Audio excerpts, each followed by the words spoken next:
Assalamualaikum warahmatullahi wabarakatuh. Waalaikumsalam warahmatullahi wabarakatuh. Nahmaduhu wa nusalli wa nusallim ala rasulil karim wa ala alihi wa ashabihi ajma'in. Allahumma inna nas'aluka ilman nafi'an wa fahman jayyidan wa rizqan halalan thayyiban wa amalan mutaqabbalan. Allahumma faqihna fid din wa 'allimna at-ta'wil. Allahumma inna na'udzu bika min 'ilmin la yanfa' wa min qalbin la yakhsha wa min nafsin la tashba' wa min 'amalin la yurfa' wa min du'a'in la yustajabu laha.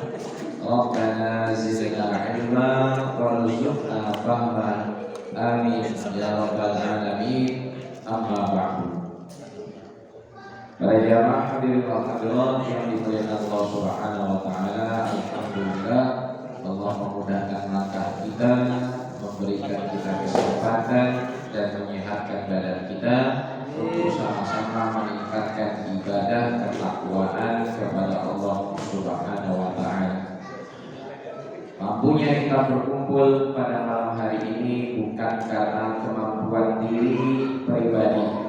Bisanya kita duduk sama-sama setelah menjalani sholat isya untuk menuntut ilmu karena bukan sebab waktu luang ataupun tidak ada kerjaan.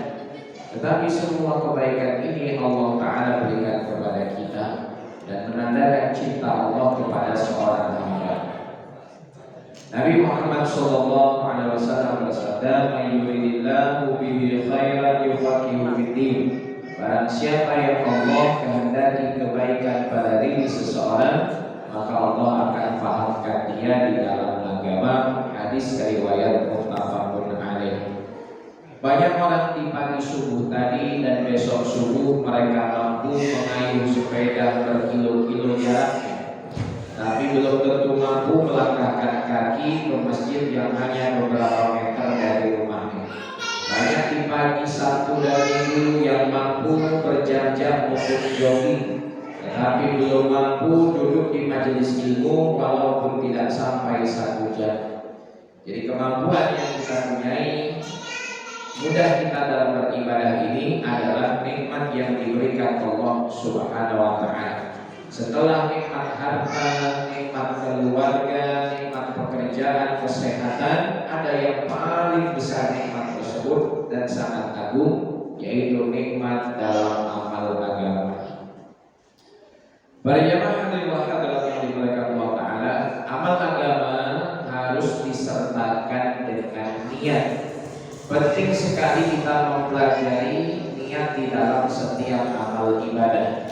Oleh karenanya pada pertemuan kedua di malam hari ini yang insya Allah pengajian kita akan terus berjalan satu malam Ahad setelah Isya, sehingga kita bisa luas, lebih lapang, tidak terburu-buru, sama-sama belajar tentang agama dan sama-sama menuntut ilmu. Terkait pembahasan di pertemuan kedua ini adalah mengenai niat, kepentingan niat di dalam beribadah. Yang saya jelaskan cepat atau tidak? Pas atau kecepatan? Pas. Karena menyesuaikan dengan jalanan di Indonesia yang banyak lubang sehingga tidak bisa 80 km per jam. Kalau mobil hanya 20, 25, 40 dari klaksonin orang. Para jamaah hadirin wal hadirat, kepentingan niat di dalam ibadah diangkat dari satu hadis yang sangat populer yang diriwayatkan oleh Imam Bukhari, Muslim, Abu Daud dan selainnya. Dari sahabat yang digelari Amirul Mukminin, seorang pemimpin dari kaum mukminin, yaitu Umar bin Khattab radhiyallahu anhu, atau beliau juga dipanggil dengan Abu Hafs, ayahnya singa. Hafs adalah asad, artinya singa. Kenapa dipanggil demikian? Karena begitu tegasnya sahabat Umar dan menggentarkan kepada orang-orang di sekitarnya. Keadilan beliau tidak diragukan lagi, sehingga tegasnya Umar bin Khattab radhiyallahu anhu, beliau digelari, dipanggil sebagai Abu Hafs. Umar bin Khattab radhiyallahu anhu ia berkata bahwa Nabi Muhammad sallallahu alaihi wasallam bersabda, "Innamal a'malu binniyat wa innama likulli imri'in ma nawa." Sesungguhnya hanya saja amal ibadah itu bergantung dengan niatnya, dan setiap orang akan dibalas sesuai apa yang telah ia niatkan. Faman kanat hijratuhu ila Allah wa rasulihi fa hijratuhu ila Allah wa rasulihi. Dan barang siapa yang berhijrah karena Allah dan Rasulnya, maka hijrahnya itu diterima karena Allah dan Rasulnya. Wa man kanat hijratuhu lidunya yusibuha aw imra'atin yankihuha fa hijratuhu ila ma hajara ilaih. Dan barang siapa yang berhijrah karena dunia ataupun wanita yang ingin dinikahinya, maka hijrahnya itu sesuai dengan tujuannya. Dari hadis ini ulama menjelaskan hadis ini termasuk pokok di dalam agama dan sumber hukum syariat Islam, di mana hukum-hukum syariat bermuara kembali kepada hadis niat. Imam Bukhari mengatakan tidak ada hadis yang lebih mencakup dan lebih luas melainkan hadis tentang niat. Kenapa Nabi Shallallahu Alaihi Wasallam di dalam hadis ini memulai sabdanya dengan kalimat innama, hanya saja? Dalam bahasa Arab innama itu artinya kalimat hasyr, pembatasan. Karena sebab orang-orang yang berniat di dalam amal ibadahnya itulah yang diberikan pahala. Tanpa niat di dalam ibadah, maka ibadah itu tidak menjadi pahala. Dan para ulama juga menjelaskan niat di dalam ibadah sangat menentukan sah diterima dan tidaknya ibadah ini. Kalau kita berbicara ibadah itu harus ikhlas, ibadah itu harus lillahi ta'ala, maka sebelum kita berbicara tentang ikhlas, membahas ibadah itu murni karena Allah Ta'ala, yang pertama yang perlu diperbaiki adalah meluruskan niat dalam setiap ibadah itu terlebih dahulu.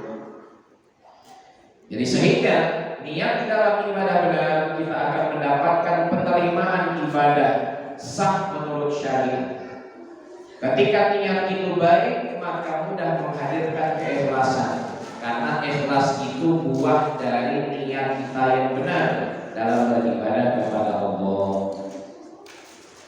Para jamaah hadirin yang dimuliakan Allah Subhanahu wa taala, kita kan lagi membahas tentang fikih niat, sehingga dia mengatur seluruh tatanan ibadah yang berkaitan dengan seorang hamba, baik wajib ataupun sunnah, ibadah sendirian ataupun berjamaah, maka semua itu dikaitkan dengan niat. Ibadah itu ada rukun, ibadah itu ada syarat, ibadah itu ada yang membatalkannya. Tetapi inti dari ibadah itu adalah niatnya. Jadi hadis ini juga membimbing kepada kita bahwa perlunya seseorang menata hati agar niat dalam ibadahnya senantiasa benar dan dijaga oleh Allah Subhanahu wa taala. Karena setiap amal yang baik, amal yang bermanfaat tapi tidak disandarkan dengan niat, maka amal itu sangat disayangkan dia menjadi sia-sia. Tetapi ketika seseorang berniat untuk melaksanakan satu ibadah dan ternyata tercegah, berhalangan melaksanakan ibadah itu, dari tadi sore atau dari tadi pagi kita sudah diumumkan Sabtu malam Ahad setelah Isya pengajian, sudah niat dari pagi, sudah mempersiapkan diri untuk pengajian, tapi banyak atau ada saja dari saudara-saudara kita yang uzur. Mungkin ada keperluan keluarga, mungkin ada keperluan mendesak, ada masalah yang harus diselesaikan segera, sehingga tidak jadi hadir pengajian. Tetapi sebab niatnya sangat ingin untuk hadir, maka tetap mendapatkan pahala. Tapi jangan kita sangka pahala orang yang betul-betul pengajian dengan orang yang hanya niat pengajian pengajian itu sama, tidak. Tetaplah orang yang hadir justru mendapatkan pahala yang sangat besar lagi sempurna. Para jamaah hadirin hadirat, pentingnya niat sehingga hadis ini dikomentari oleh para ulama. Di antaranya Imam Yahya bin Abi Katsir. Beliau mengatakan ta'allamun niyata fa innaha ablaghu minal amal. Pelajarilah oleh kalian niat, karena niat itu lebih luas, lebih mencakup dari amalnya. Kita walaupun pengajian seminggu sekali, tetapi niatnya mesti banyak. Niatnya untuk menghilangkan kebodohan, niatnya untuk lebih dekat kepada Allah, niatnya agar ibadah kita sah, niatnya agar menggugurkan kewajiban kita dalam menuntut ilmu, niatnya agar bisa mengajarkan istri, anak dan keluarga. Meskipun pengajian yang gak seperti santri pesantren setiap hari dari pagi sampai malam, tapi niat kita banyak, niat itu baik semua, maka Allah akan memberikan pahala kepada kita sesuai dengan niatnya. Wa likulli imri'in ma nawa. Sehingga pelajarilah oleh kalian niat, baik syarat-syarat sah niat, pembagian niat, dan hukum menggabungkan niat di dalam ibadah. Banyak sekali permasalahan niat yang insya Allah akan kita bahas sampai selesai. Ulama lain mengatakan seperti Zabid al-Yamani, inni la uhibbu an takuna li niyatun fi kulli syai'in hatta ta'ami wa syarab. Sungguh aku sangat suka jika di dalam setiap perbuatan itu menyertakan niat, sehingga makan dan minum sekalipun berniat dengan niat yang baik. Walaupun kita makan kue ini Pak, ada yang hijau digulung-gulung itu apa namanya? Ya, ada bulu. Sebelahnya ada yang gurih-gurih ya. Apa itu namanya? Tahu bunting. Walaupun kita makan tahu dadar gulung, niatnya ya Allah, dengan snack ini mudah-mudahan saya semangat pengajian. Dengan saya makan snack ini mudah-mudahan saya bisa beribadah kepadamu. Itu juga apalagi nanti kemudian ada kopinya.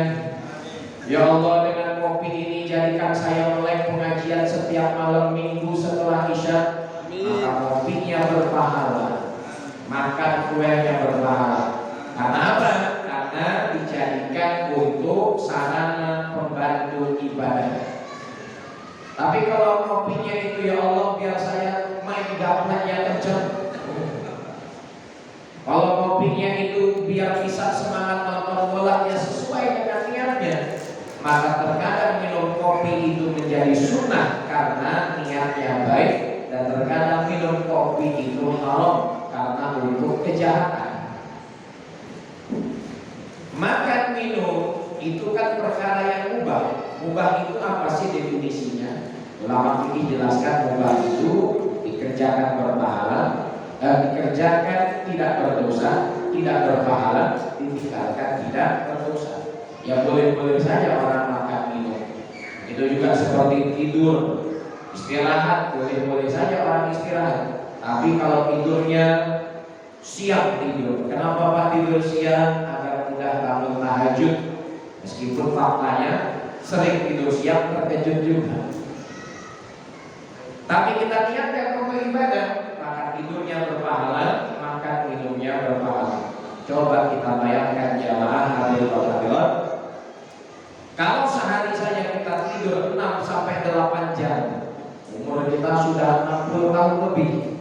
Maka dari 8 jam itu 60 tahun umur, 20 tahun dihabiskan untuk tidur. Gak percaya hitung sendiri.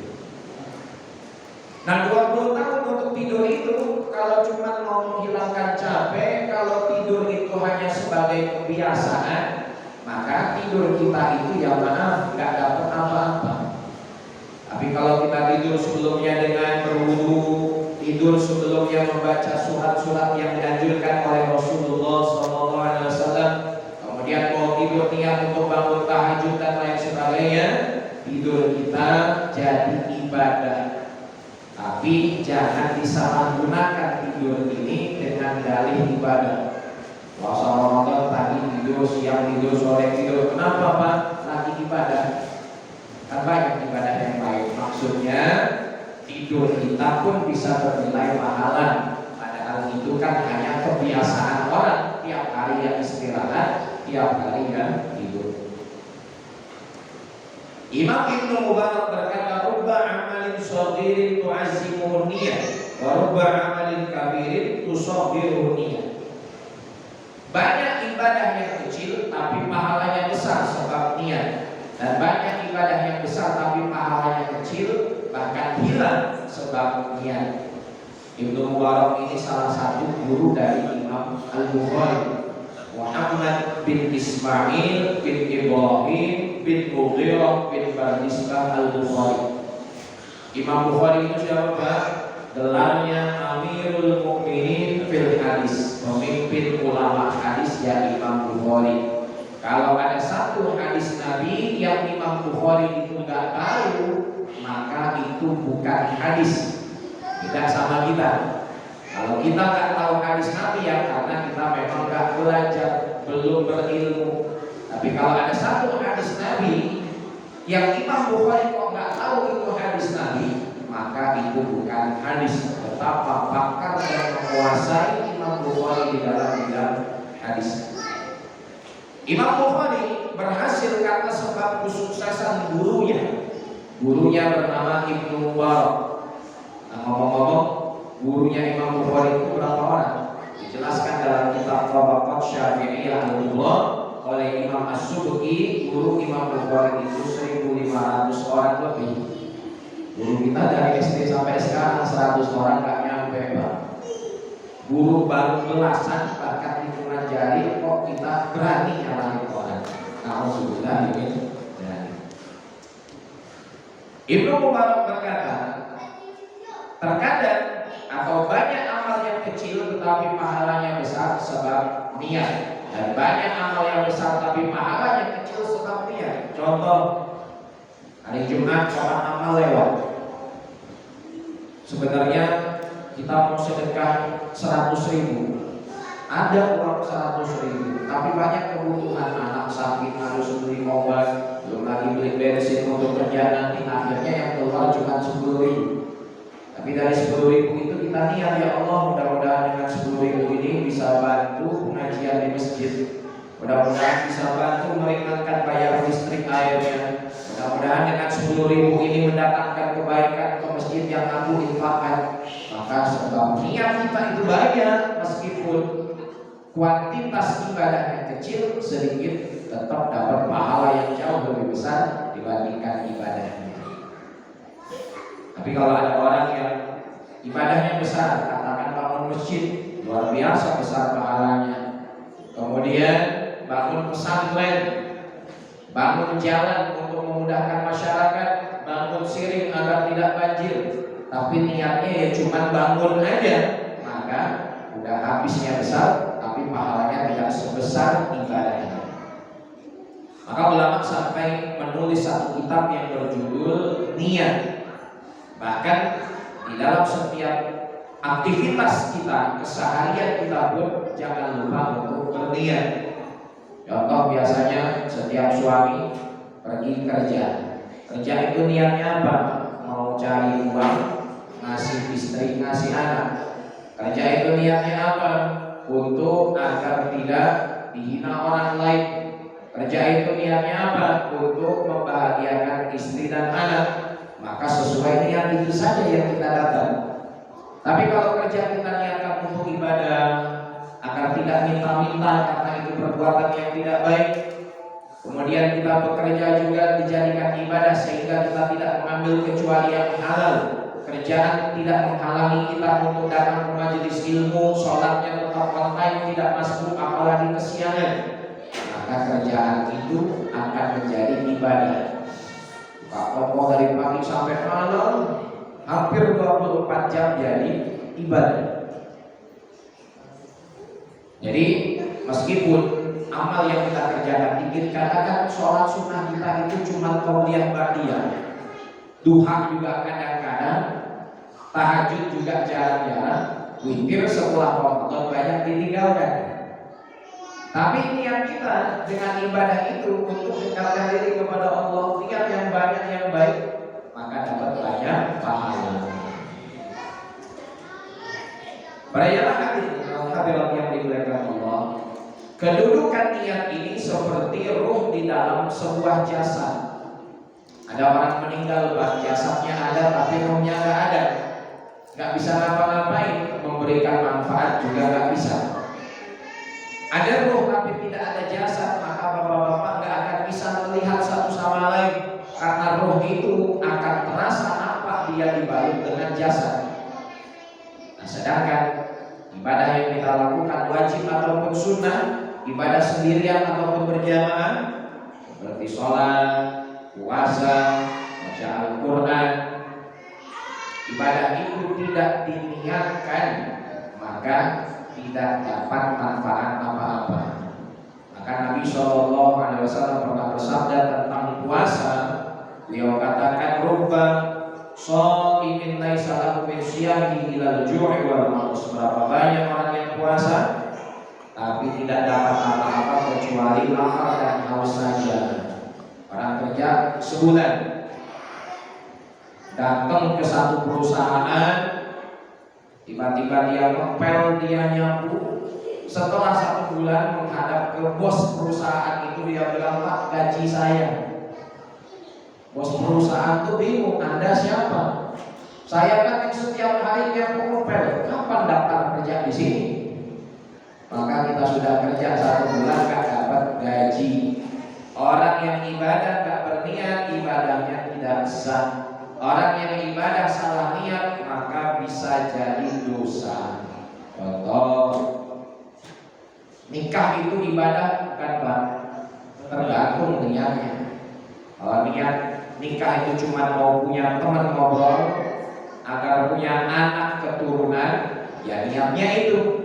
Tapi kalau nikah itu untuk menjaga diri dari kemaksiatan, untuk menyempurnakan agama, agar kita semakin nyaman hatinya, mudah beribadah kepada Allah dan lebih taat, saling membantu satu visi untuk perkara akhirat, maka jadi ibadah. Tapi kalau niatnya lain, ada laki-laki yang nikahin perempuan niatnya balas dendam, maka jadi dosa. Tergantung niat. Sehingga penting sekali karena niat menjadi kedudukan inti dalam ibadah seperti kedudukan roh di dalam jasad. Maka para ulama mengatakan hadis yang menjelaskan tentang niat yang sedang kita bahas ini, annahu thuluthul Islam, adalah sepertiga agama Islam. Annahu thuluthul ilmi, adalah sepertiga ilmu. Jadi satu hadis saja bisa mencakup ke sepertiga agama. Bahkan Imam Syafi'i berkata, "Yadkhulu hadzal hadisu fi sab'ina baban min al-fiqh."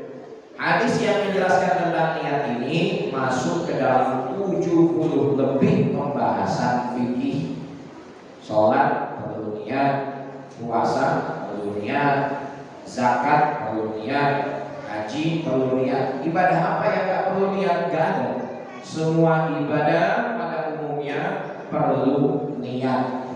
Hanya saja nanti dibagi apakah niatnya harus spesifik atau tidak, apakah harus niat itu betul-betul di hati atau cukup dengan perbuatan.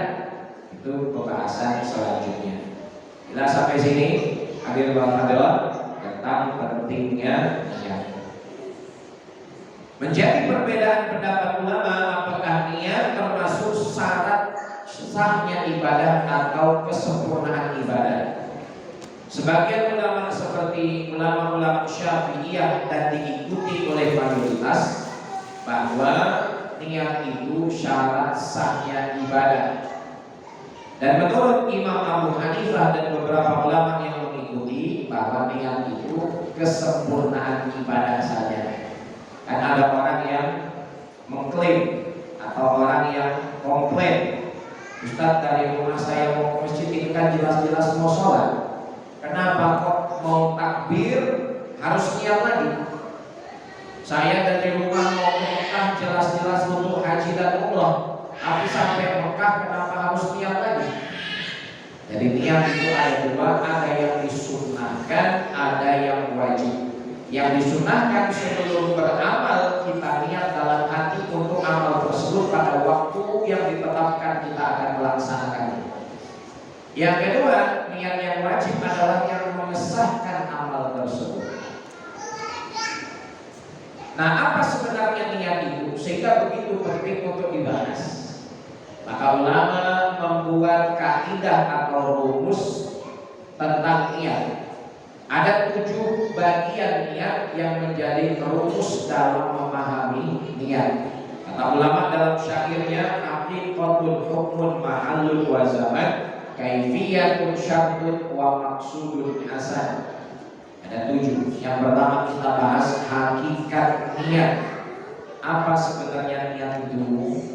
Niat adalah qasdu syai'in muqtarinan bi fi'li, menyengaja sesuatu bersamaan dengan perbuatannya. Jadi kalau orang itu sholat, sah sholatnya dikatakan dia berniat kalau ketika dia mengucapkan takbiratul ihram dalam hatinya sambil berkata, sengaja aku sholat fardu isya berjamaah. Jadi berbarengan niat itu dengan ibadahnya. Kemudian kita ingin menunaikan zakat, maka ketika memberikan zakat kita pun berkata ini zakatku, zakat istriku dan anak-anak. Ada niat. Begitu juga puasa. Niatnya di dalam hati kita hadirkan di malam hari. Nah, hanya saja di sini ada sebagian ibadah yang memang niatnya nggak bisa bersamaan. Kalau sholat kan niatnya harus bersamaan dengan takbiratul ihram. Wudu niatnya harus bersamaan dengan membasuh wajah pada basuhan pertama. Tetapi seperti pengecualian menyembelih kurban atau berkurban, walaupun sapinya belum disembelih kita dari hasil uang itu sudah niat. Kemudian puasa Ramadan, walaupun puasanya wajib menahan dari segala sesuatu yang membatalkan besok subuh, tapi dari malamnya sudah niat. Nggak bersamaan dengan ibadahnya. Ini pengecualian, karena memang ibadah-ibadah yang dikecualikan itu susah untuk membarengi niatnya. Jelas Pak, Bu? Ini yang pertama, hakikat niat. Yang kedua, hukum niat. Wajib niat itu dalam ibadah wajib ataupun ibadah sunnah. Yang tinggalin sholat tahajud dosa tidak? Tidak, karena sholat tahajud sunnah. Yang meninggalkan sholat duha dosa tidak? Tidak, karena sholat duha juga sunnah. Tapi orang yang sholat duha, orang yang sholat tahajud untuk dapat pahala mesti niat. Mesti niat. Kalau tanpa niat, meskipun itu ibadah sunnah tidak dapat pahala. Jadi hukum niat itu wajib. Nah, timbul pertanyaan, apa hukum mengucapkan niat sebelum melaksanakan ibadah? Kan guru-guru ngaji kita, orang tua kita dahulu mengajarkan niat sebelum wudhu diucapkan nawaitul wudu'a li raf'il hadasil asghar fardhu lillahi ta'ala. Sengaja aku berwudu untuk menghilangkan hadas kecil, wajib karena Allah Ta'ala. Sebelum kita mengucapkan takbiratul ihram, kita pun berkata musolli fardhu isya makmuman. Sengaja aku sholat fardu isya berjamaah. Apa sih sebenarnya hukum mengucapkan niat sebelum ibadah? Maka di sini terjadi perbedaan pendapat ulama antara sebagian yang menganjurkan seperti mazhab Syafi'i, Hanafi dan Hambali, dan antara sebagian yang tidak menganjurkan, bahkan mengatakan makruh, tidak baik, seperti sebagian mazhab Hanafi, Hambali dan orang-orang yang mengikuti mazhab Maliki. Jadi kesimpulannya mengucapkan niat itu dianjurkan menurut sebagian ulama dan tidak dianjurkan menurut sebagian lain. Tidak ada satu ulama yang mengatakan salah atau dosa mengucapkan niat itu, tidak ada. Apa tujuannya mengucapkan niat itu sehingga para ulama mengatakannya sunnah, dianjurkan? Kata Imam Nawawi dalam kitabnya Al-Majmu' Syarhul Muhazzab, yusa'idul lisanu al-qalba, agar lidah itu membantu menguatkan niat di dalam hati. Memang yang menjadikan ibadah kita sah itu niat dalam hati bersamaan dengan ibadahnya. Tapi kalau diucapkan niat itu sebelum ibadah, maka akan lebih mudah di dalam hatinya. Makanya malam Ramadan kemarin setelah sholat kita sama-sama ucapkan nawaitu sholawat sampai akhir, dan dalam hatinya berniat puasa agar semakin sempurna niat itu membantu niat di dalam hati. Apa referensi dan dalil yang menjelaskan bahwa mengucapkan niat itu dianjurkan? Yang pertama, ketika Nabi SAW berkurban, Nabi mengatakan, Allahumma taqabbal min Muhammad wa ali Muhammad wa ummati Muhammad. Ya Allah, terimalah kurban ini dari Muhammad, keluarganya Muhammad, dan umatnya Muhammad. Hadis sahih. Kalau Nabi niat kurban hanya di dalam hati, gak mungkin hadis ini sampai kepada kita, karena sahabat Nabi tidak bisa mendengar apa yang diucapkan dalam hati Nabi Muhammad. Karena Nabi itu mengucapkan, melafazkan, maka sahabat Nabi meriwayatkannya. Kemudian ketika Rasulullah melaksanakan haji dan umrah, Nabi pun berkata, labbaika bi umratin wa hajjin, aku penuhi panggilan haji dan umrahku ya Allah. Sahabat dengar, akan diriwayatkan hadis ini. Jadi kalau ada yang mengatakan contoh mengucapkan niat itu salah, enggak ada syariatnya ataupun berdosa, ini keliru. Karena banyak sekali hadis-hadis Nabi yang menjelaskan tentang Rasulullah mengucapkan niat sebelum beramal. Tapi ingat, kalaupun kita mengucapkan dalam hati gak berniat, yang gak sah juga ibadahnya. Karena penentu sah dan tidaknya itu niat dalam hati, bukan yang diucapkan. Itu hanya bantuan bonus saja. Jelas bahwa ibu-ibu ini hukum niat, kemudian tempatnya niat. Selanjutnya wazaman, waktu berniat. Ada ibadah yang waktu niatnya pendek, ada ibadah yang waktu niatnya panjang. Baik berbeda ibadah dengan batasan waktu niat, maka tetap ibadah itu niatnya di awal. Kalau sholat takbiratul ihram, kalau wudu ketika membasuh wajah yang pertama kali, sebab itu rukun wudu yang menjadi anggota wajib dibasuh. Kemudian kalau haji umrah niatnya di mana? Di miqat. Kan kita sudah pergi haji nih, pergi umrah sampai ke Mekah, apa langsung bisa tawaf? Enggak bisa. Pergi dulu ke miqat, ganti pakaian ihram, di miqat itu kita berniat. Wa kaifiyah dan tata cara niat berbeda-beda setiap ibadahnya. Nanti ini pembahasannya jalan saja dengan pembahasan ini. Syarat niat ada 6, tapi ini pun cukup sulit dipahami sehingga insya Allah dari kita semua bisa menyempurnakan syarat niat ini, dan nanti juga pembahasannya seiring berjalan dengan fikih. Dan yang terakhir adalah maksud tujuan niat, hakikat niat, hukum niat, tempatnya niat, waktu berniat, tata cara berniat, syarat niat, dan maksud tujuan niat. Apa sih maksud tujuan niat?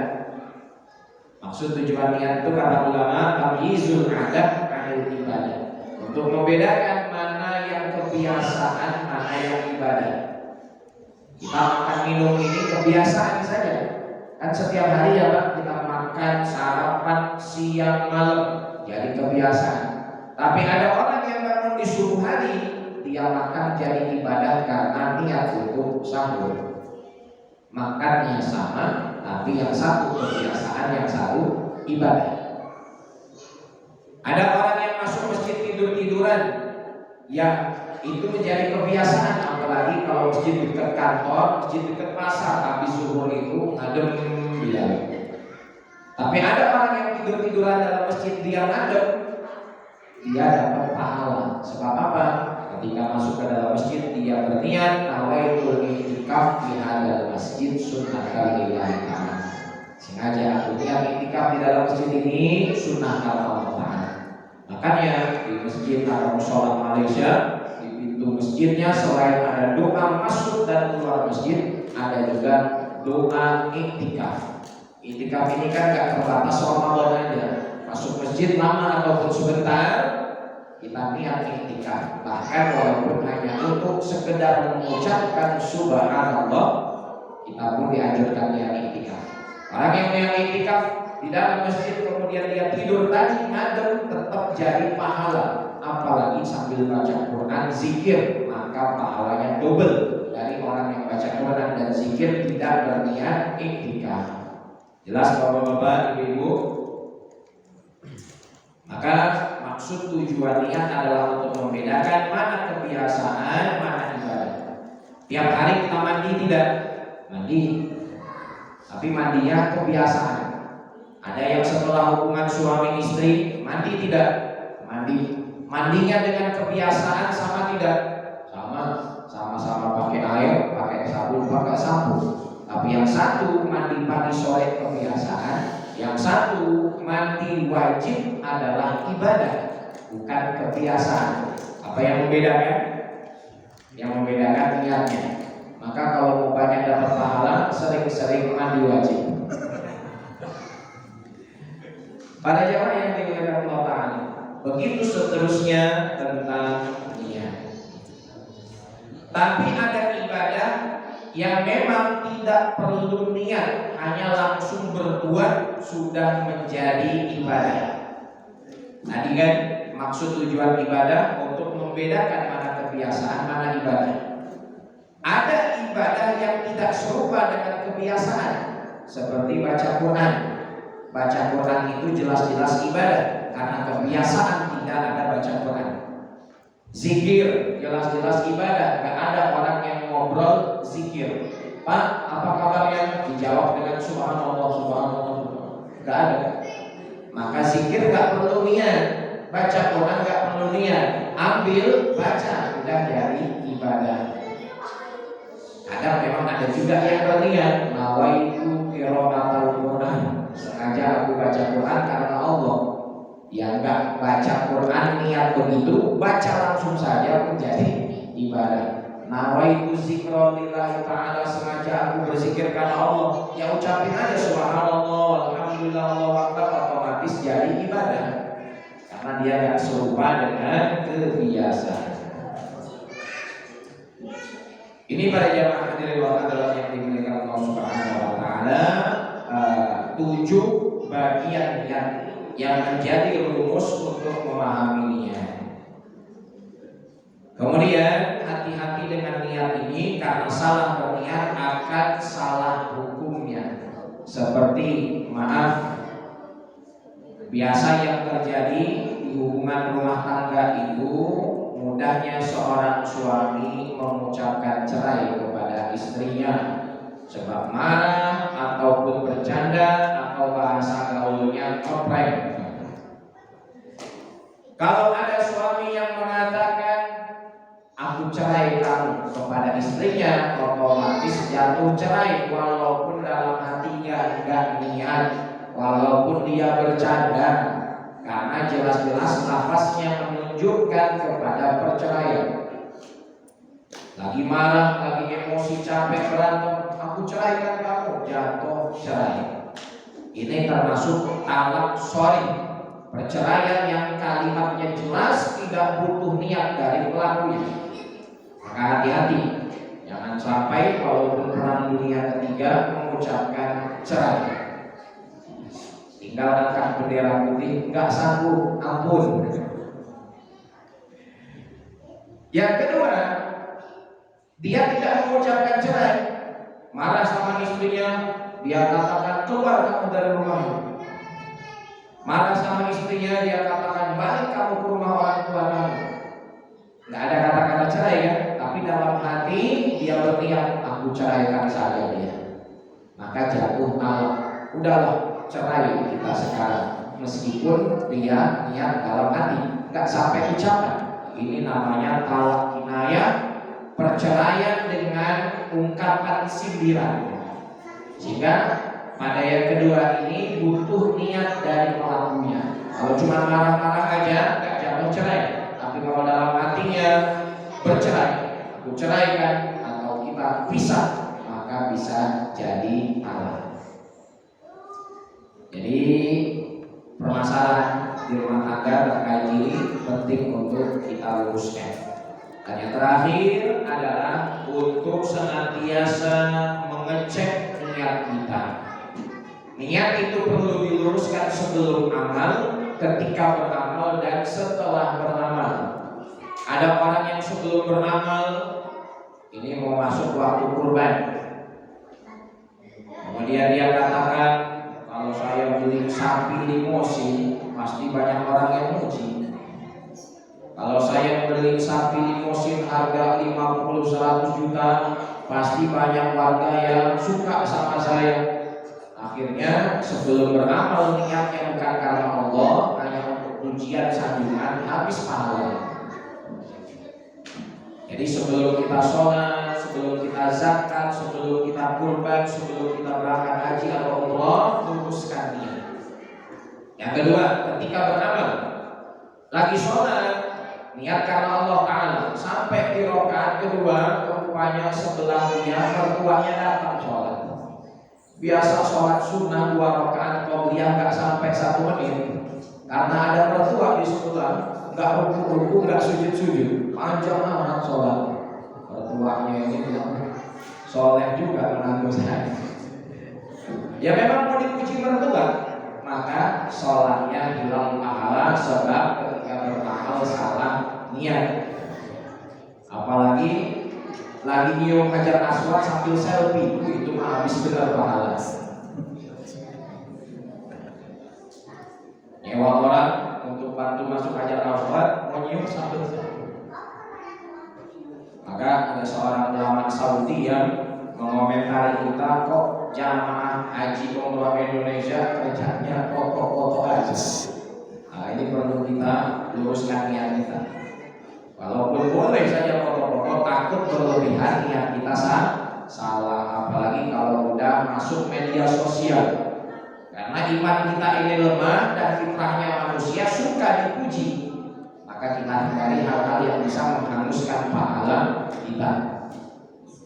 Dan luruskan niat setelah beramal. Habis pengajian ini pulang, ada tetangga yang nongkrong, dia bilang, Pak dari mana kok 9:30 baru pulang? Pengajian dong. Dalam artinya saya kan ahli ngaji, ahli ibadah, maka hilang pahalanya. Penting meluruskan niat sebelum ibadah, ketika beribadah, dan setelah beribadah. Wallahu ta'ala a'lam bishawab. Baik para jamaah hadirin wa hadirat yang dimuliakan Allah Subhanahu wa taala, ini terlebih dahulu tentang pertemuan kita. Yang kedua, membahas kepentingan niat di dalam ibadah. Kalau ada pertanyaan terkait materi khususnya agar tidak terlalu banyak lari jauh, ataupun kalau memang mau bertanya tentang fikih ibadah, dipersilakan yang mampu saya jawab. Ya.